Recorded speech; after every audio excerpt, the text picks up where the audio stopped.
way, but I used to light the cigarette on the stove, and you know, I used to get so tempted to be cool like him, so I would take a drag, take a pull, and then I would give it to him.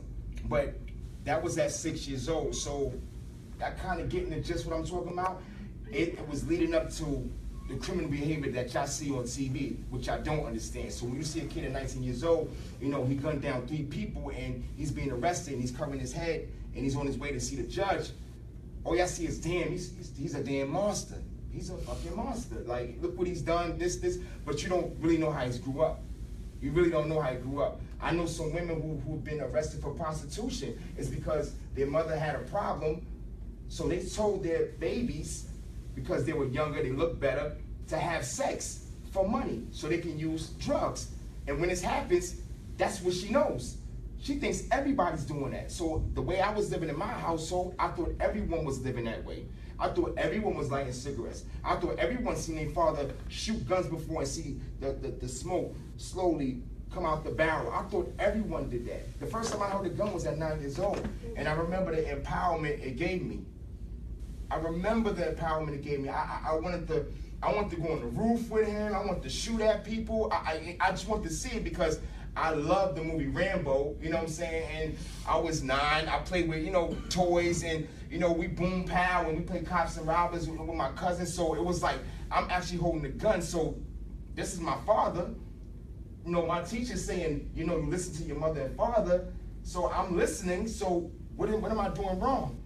I didn't realize until I started getting a little bit older that I kept going through these culture shocks. You know what I mean? All these culture shocks where I would go to school and they would tease me because I had a particular no-name brand sneakers on, and the only reaction I had for was fight. You know, so I fight people, and then I go back with an attitude, dragging my book bag back to the projects. And I remember a drug dealer. I'm not gonna say his name, but when I was growing up, he said, "Yo, why you got your head down for?"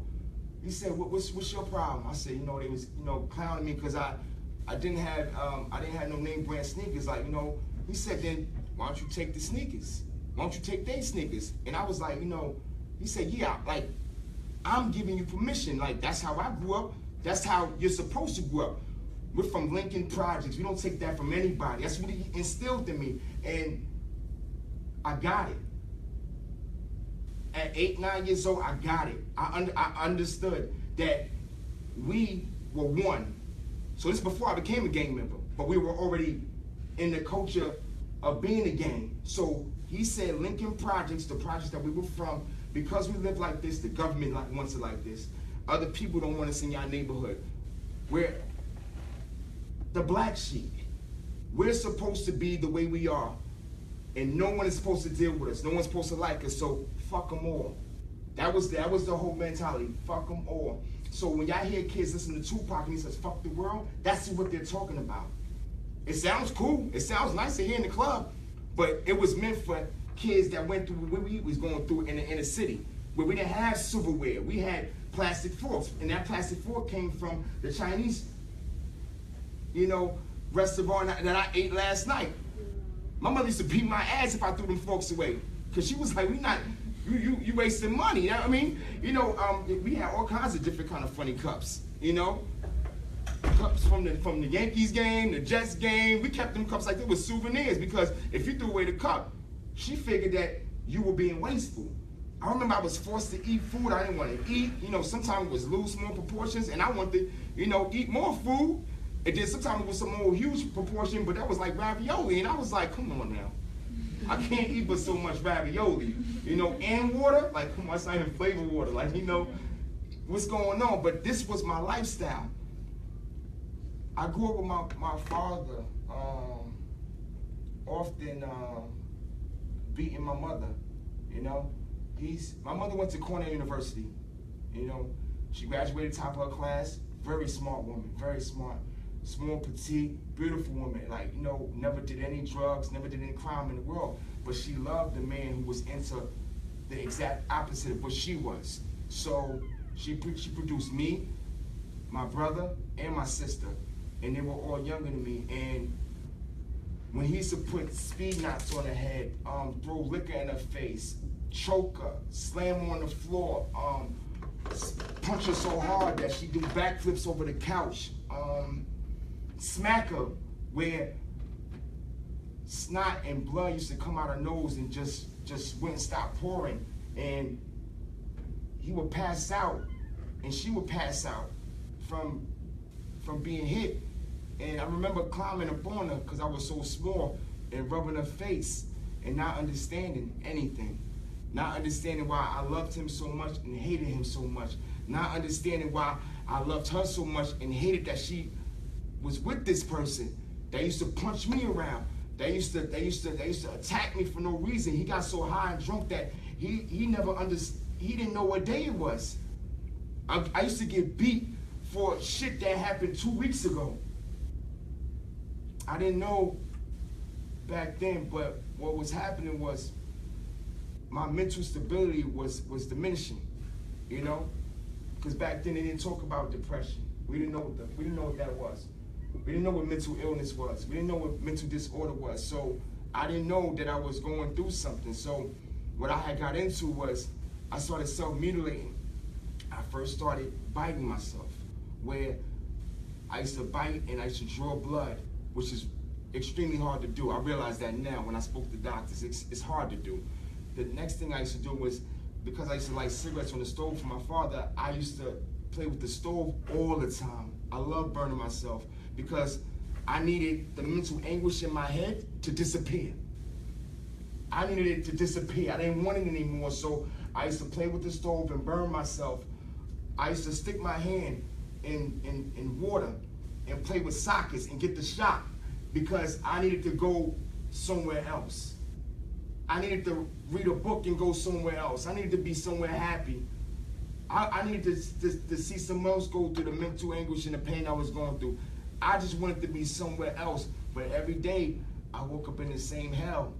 And that same hell was brewing something dangerous. It was brewing a OG. It was brewing a blood or a Crip that you see. It was brewing a gang leader that teaches other kids who are innocent how to kill and commit acts of murder. That's what was brewing in that household.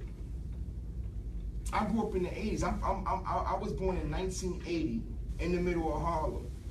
Now, when you want to learn something about some of the population that you're dealing with, you can actually find out the year they were born, where they were born at, if they grew up with a mother or father, and actually go back in time and Google what year was going on. So at the age of 6 was 1986. I was in Harlem.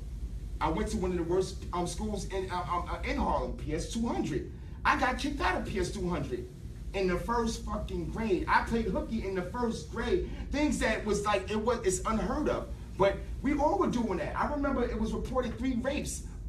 It was 3 rapes, not from the teachers on the student. It was 3 rapes because the students had raped the teacher because they didn't have any guidelines. It was every child was supposed to pass and no child, every child was supposed to graduate. So we had kids that was, I was 6 years old, but we had kids that was like 10, 11 years old in my class, which is unheard of now. But back then it wasn't. So when you start going through the steps, in 1989 in Harlem, we had the murder rate. We had 2,245 murders in New York. That's a lot of murders.